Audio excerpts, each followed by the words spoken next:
You are watching Relationship Psyche, the channel where we go beneath the surface of human behavior and talk about the things most people feel deeply but rarely say out loud.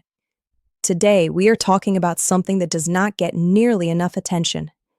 Not the dramatic ending, not the big confrontation, not the moment someone finally says enough.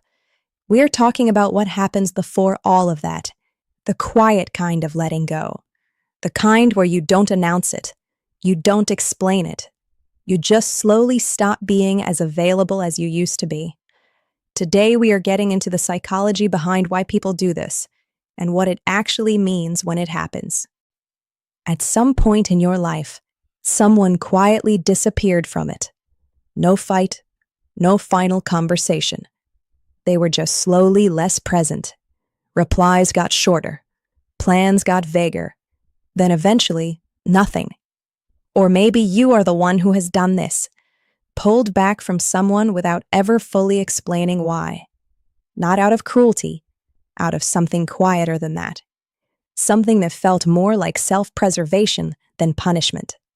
Both sides of this experience are worth understanding, because quiet detachment is one of the most psychologically significant things a person can do, and almost nobody talks about what is really behind it. Quiet detachment is not the same as ghosting.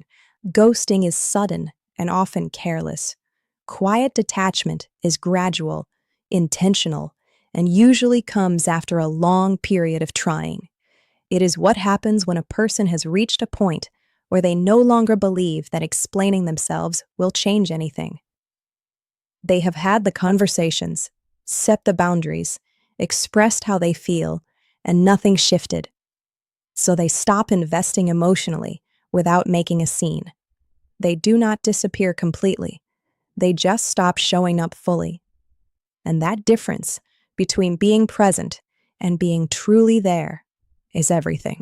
Psychologists describe a process called emotional withdrawal. It happens when a person has repeatedly reached out, emotionally, verbally, through behavior, and received no meaningful response. Over time, the brain does something protective. It begins to reduce emotional investment to limit further damage. This is not coldness. It is a learned response to a pattern that has proven itself unreliable. The nervous system has concluded that full emotional presence in this relationship is too costly. So it pulls back, not out of indifference, but out of self-protection. By the time someone begins detaching quietly, they have usually already grieved the relationship in private, long before the other person notices anything has changed. This is the part that confuses people the most. Why would someone just pull away without saying anything? Why not have the conversation? Here is what most people on the outside don't see. For the person detaching, they already had the conversation, multiple times, in multiple ways. The explanation was given, the concern was raised, the feeling was expressed, and it was minimized, dismissed, or met with temporary change that never lasted. At some point, a person learns that another conversation will not fix what 100 conversations have not fixed. So they stop asking for what they need, not because they no longer need it, but because they no longer believe it is coming. There is usually a specific moment, even if it does not feel dramatic at the time. A moment where something quietly shifts inside a person. Not a blow-up, not a single event that breaks everything. More like a realization that settles in slowly. The realization that they have been working harder than the other side. That the effort has been one-directional for longer than they want to admit. That the version of this relationship they believed in may have never fully existed. When that realization lands, and really lands, something changes. The person does not leave immediately, but emotionally, something essential has already left the room. From the outside, quiet detachment can look like indifference. From the inside, it rarely feels that way. It usually feels like exhaustion first. Then, a kind of sad clarity.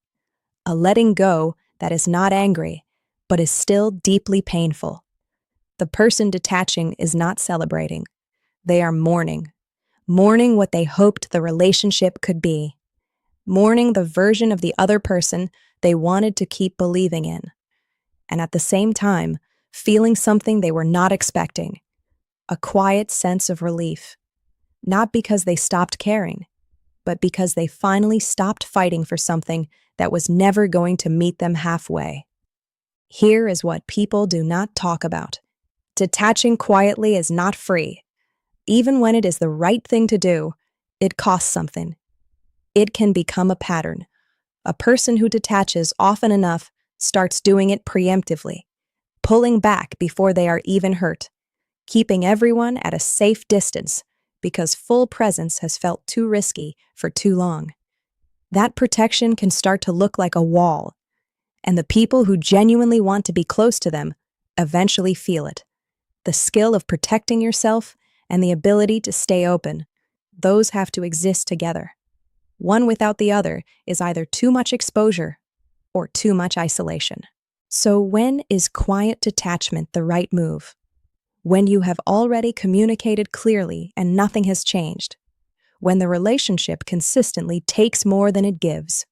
When being fully present in it requires you to be less present with yourself.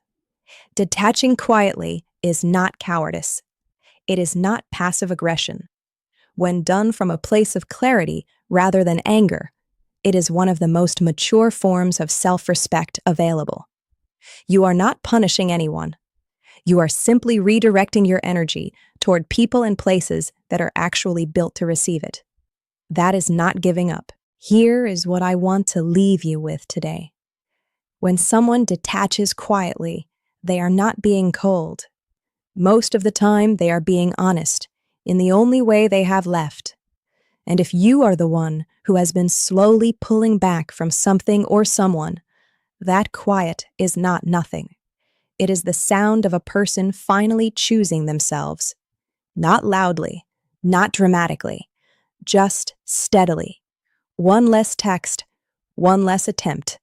One more morning where they wake up a little lighter than before. So here is the question I want you to sit with. Is there something in your life right now that you have been quietly detaching from, but have not let yourself fully acknowledge yet? Drop it in the comments if you are ready to say it out loud.